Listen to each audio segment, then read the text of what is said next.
আসসালামু আলাইকুম, welcome to Meherunnesa simple lifestyle.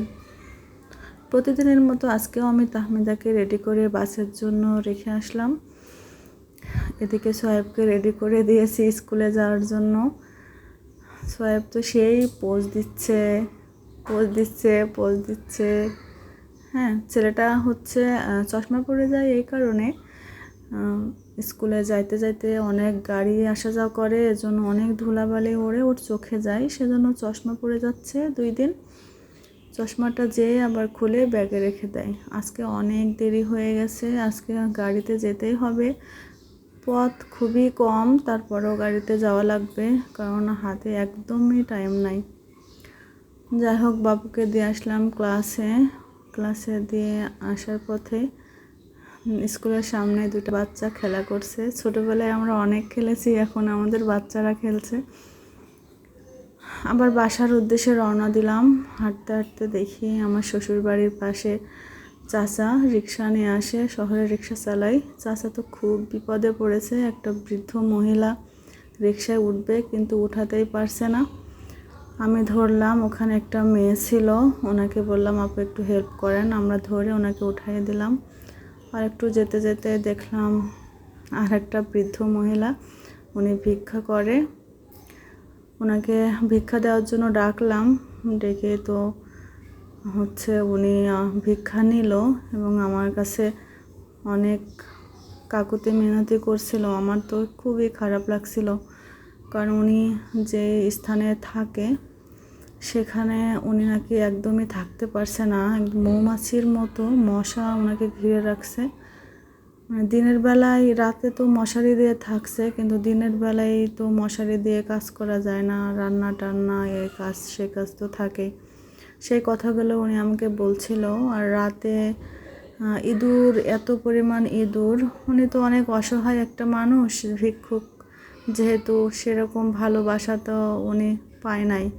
একটা নর্মাল একটা বাসায় থাকে, উনি ভাড়া থাকেন, তো সেখানে এরকম সমস্যা। তো আমাকে সেই কথাগুলোই বলছিল, আমি শুনছিলাম আর ভাবছিলাম আল্লাহ, আমি এই মেয়েটার জন্য, এই বৃদ্ধ মানুষটার জন্য কী করতে পারি। তো আমি অনেকে বলছিলাম যে আমি আপনার জন্য কী করতে পারি, আমাকে একটু বলেন। তো বলল, মা তুমি কি করবা, তোমার তো কিছুই করার নেই আমার জন্য। আমারও কিছু করার নেই। পরে আমি বললাম যে আন্টি আপনি কি অন্য কোনো বাসায় থাকতে যাচ্ছেন? উনি বলল, হ্যাঁ মা, আমি অন্য বাসা খুঁজছি।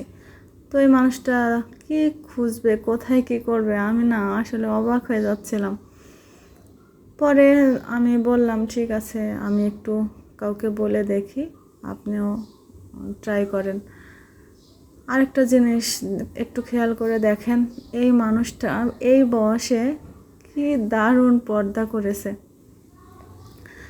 এই পর্দা মানে কি বলবো, প্রত্যেকটা মেয়ের ওনার কাছে শেখার আছে। বাসায় এসে এই ঠান্ডা পানি খাইলাম, মনে হচ্ছিল ঠান্ডা পানি যদি আল্লাহ না দিত কী খেয়ে থাকতাম, আমি মনে হয় মরে যেতাম। এসে রান্না টান্না শুরু করলাম, শাক রান্নলাম আর মাছ ভাজি করলাম, বেশি কিছু করি নাই। আগের দিনে একটু তরকারি ছিল, বাবুকে খেতে দিলাম। বাবু দুপুরে খাওয়া দাওয়া করলো। এর ফাঁকে তো বাবুকে নিয়ে আসছিলাম গোসল টোসল করায়ে, সেগুলো তো সব তো আর ভিডিও এভাবে বলা যায় না।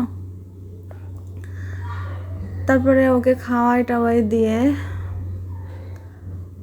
বিকেল হয়ে গেল, রেস্ট নিয়ে। এদিকে নিজেরও অনেক কাজ টাজ থাকে, গোসল, খাওয়া দাওয়া, নামাজ কালাম এগুলো করে বিকেল হয়ে গেল। বাবুকে বিকেলে নিয়ে গেলাম একটু পাশেই একটা ট্রেলার্সে। বাবুর স্কুলের প্যান্টটা তৈরি হয়েছিল না, ওকে তো এর আগে ভর্তি করা হয়েছিল না, খুবই অল্প কিছুদিনের মধ্যেই ওকে ভর্তি করা হয়েছে।